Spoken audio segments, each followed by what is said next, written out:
প্রিয় বন্ধুরা, নবীজির জীবনে কোন বছরটি সবচেয়ে দুঃখজনক বছর ছিল এবং কেন ওই বছরটিকে সবচেয়ে দুঃখজনক বছর বলেছেন?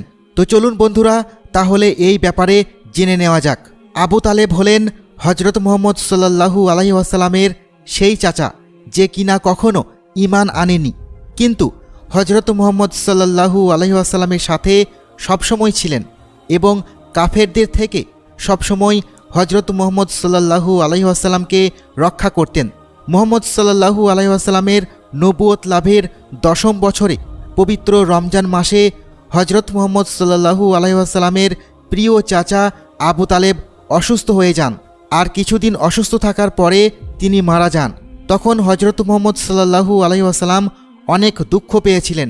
এমনকি তাঁর চাচার মৃত্যুর মাত্র 3 দিন পরেই তার প্রাণপ্রিয় স্ত্রী খাদিজা রাদিয়াল্লাহু